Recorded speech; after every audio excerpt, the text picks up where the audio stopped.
Well, it's a matter of human dignity. That's what one Wisconsin lawmaker says about efforts to install adult-sized changing tables in public restrooms. FOX 6 investigator Brian Paulson shows you the nationwide effort that's running into resistance in the Badger State. Imagine changing your 2-year-old's diaper on the germ-infested floor of a public bathroom. Now, replace your toddler with a fully grown adult.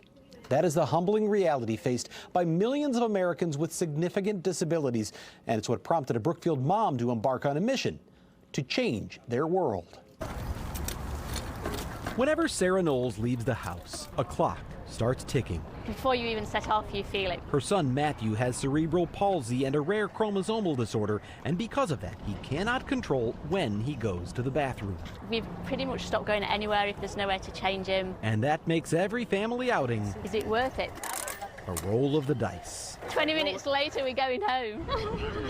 The Milwaukee County Zoo is among a handful of places they can go without fear, because the zoo installed a changing table strong enough to hold a 440-pound adult. Nobody should have to bear themselves in public. By turning an old first aid station into a private family restroom. We are walking the talk when we say that the zoo is welcome and inclusive to all. The zoo is one of nearly 24 public places across Wisconsin with adult-sized changing tables. It is life-changing. Thanks to Knowles' work as an advocate for changing spaces, a national campaign with chapters in 28 states. I think the table is sort of the last brick in the wall of making something really inclusive. When Matthew was a boy, she says, it was easier. Once you've outgrown a baby changing table, it becomes so much more difficult. As a 25-year-old man, options are limited.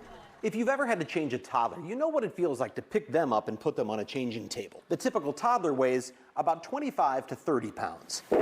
Imagine doing that day after day with a fully grown adult. For instance, Sarah's son Matthew weighs 105 pounds.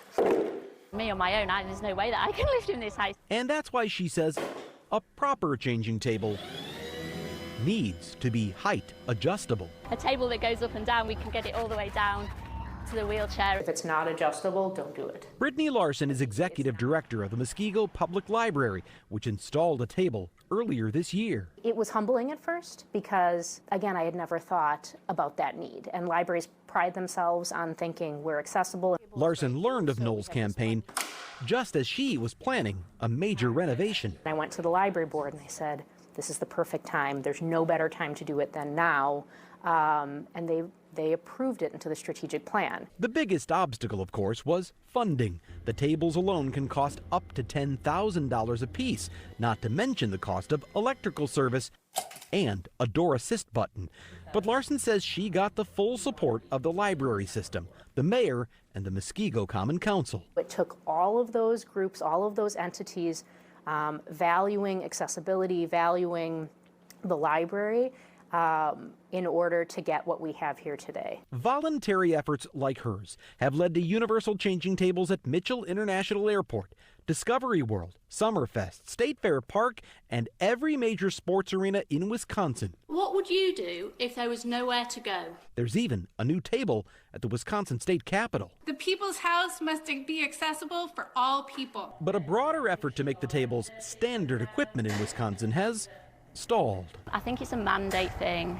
It's unpopular to force somebody to do something like this. Representative Robin Vining and Senator Melissa Agard have tried to require universal changing stations in newly constructed high-capacity buildings that serve at least 3,000 people per day, from shopping centers and museums to schools and government buildings. I think that it's vitally important that we as a society meet those needs. They introduced the bills in 2019, 2021, and 2023, but the bills went nowhere. What's standing in the way of this in Wisconsin? I think oftentimes partisan gridlock gets in the way. Democrats introduced them, and Republicans, who control the legislature, took no action. We've never been able to get even as far as a hearing. But in Ohio, the Republicans are supporting it. Republican Governor Mike DeWine launched what's become the nation's most successful grant program for universal changing tables, the results of which are evident in this map on the Changing Spaces website. So what I do is I get the map out.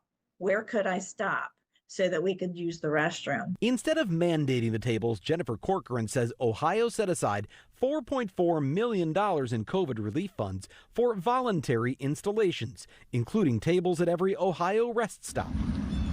Not to mention this 24-foot double-wide mobile changing station. This is a trailer that we will take to community functions free of charge so that they can be available for festivals, fairs, car shows, you name it. Corcoran has a 24-year-old son, also named Matthew, who needs the tables. The ultimate goal is they're everywhere there's restrooms. Last year, she successfully lobbied to have universal changing tables added to the 2024 International Building Code. It took us 3 years to write that code. Ohio has already adopted the new code. Wisconsin has not. So that makes it problematical for me to try and get these tables in new buildings, which would be really easy if we just adopted the code.